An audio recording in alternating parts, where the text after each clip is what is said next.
Hello, Philbrook faithful. My name is Jack. I am a senior horticulturist here at Philbrook Museum of Art, and I'm in charge of the edible teaching garden. I would like to give you guys a little information. I'm sure food security might be on your minds here lately, and maybe you wanted to start a vegetable garden and maybe didn't know how. So I'd like to answer a few of your questions. One of the first things you should think of in your yard where you want to put it is vegetables need about 6 to 8 hours of sun a day. They're considered full sun. Another thing that you would want to consider is easy access to water. Vegetables also require a lot of water, so we don't want to be lugging cans of water all over if we don't have to. Another thing that we should be considerate of is easy access to maybe a wheelbarrow or maybe a garden cart so we can bring some soil in or move some material out. Another thing we should stay away from is areas of high wind or maybe low spots on our property that have frost pockets. So once we've kind of decided where our best spot for our garden would be, we need to then see size constraints. So we don't want to make a garden that's too large for ourselves the first year. I wouldn't want to put too much work on. The very first garden I started with was 24 square foot, and that seemed to be enough for me. And then you can expand every year. And so once you've decided which size and where you want to put it, the next thing you should ask yourself is, well, what do I want to grow? And I always tell people I grow what I eat. So I wouldn't waste any time on anything else. And after you've decided a few of those things, now you say, well, what is my design going to be? And there are about several different designs. If you guys look kind of close on this one right here, it's kind of what we call square foot gardening.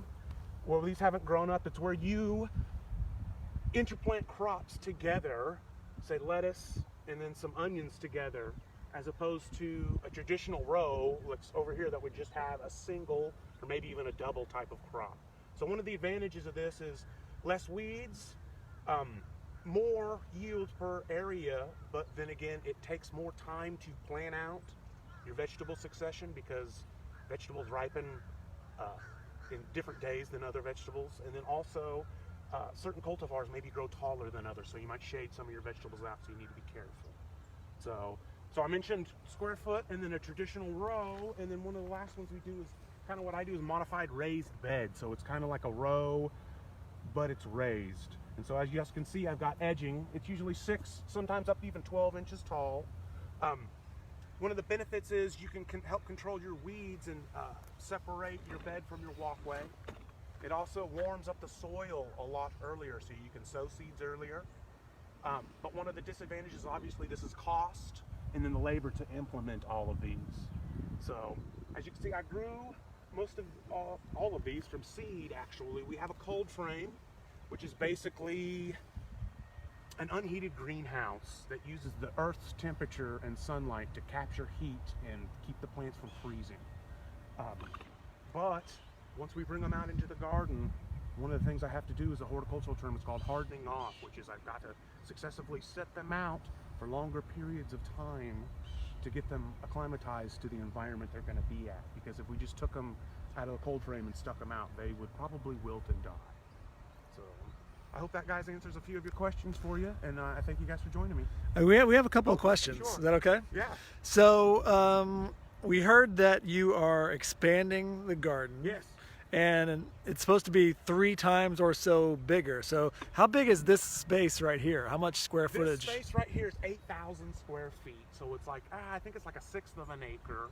So we are going to expand twice the amount of bed space, but then we are also trying to get more perennial, which are blueberries, fruit trees, strawberries, and the like. So hopefully. Okay. So this dome behind you here, is this actually utilized for the garden in any way? Yes, it is actually. I like to train certain climbing varieties on, such as cucumbers. I've grown dipper gourds. I've grown loofah sponges on it before. Even watermelon, I believe. So we try to utilize that. I try to utilize as much as I can. What kind of yield do you get out of this current garden in terms of pounds or actual produce? Do you track those kind of things? Absolutely. We weigh every produce number that comes out, actually, even the smallest amount. And let's see, we've gotten, I believe this is the 3rd year I've done it. And the first year we got about almost 2,000 pounds. The second year we got quite a bit less because I got flooded out, and so I got about 800.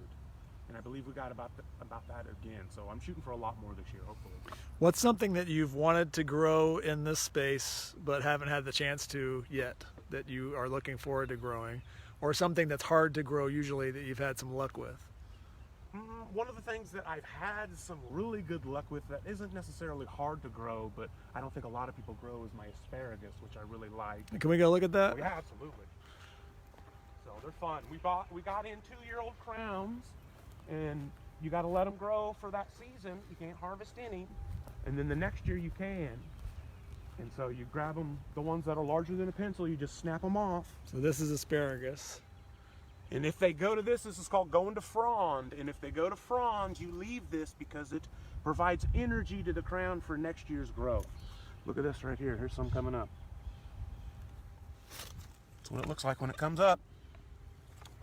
So how much is this one asparagus stalk per thing here? Like, you'd have to get a bunch of asparagus, how much would you actually have to grow? Now let's see. I bought in about 25 crowns. Now there's male and female varieties, which I know sounds like it's kind of like people. There's a male plant and a female plant. The female plants, I believe, actually produce the larger stalks. But each one, as you can see, so here's a plant right here. So let's see, 1, 2, 3, 4, 5, 6, 7, 8, 9. Nine spheres. And how many times will they, grow from one plant throughout the season? They'll flush in the springtime, and it'll usually be just one time. If it's a nice, cool fall, then you give them all the water they can. Yeah. But you got to be on the hunt because they can be kind of hidden with all of your other things. Someone asks, we have a big infrastructure here at the museum, but what about, in your personal yard? Could you do something like what you're doing here in most people's front or backyards? Oh, absolutely. That's how I got started. I just grabbed some pieces of recycled the landscape timbers and made a 6-foot by 4-foot bed, and actually grew 40 head of lettuce, and was surprised at what I was going to do with that much lettuce. So it doesn't take a lot of area.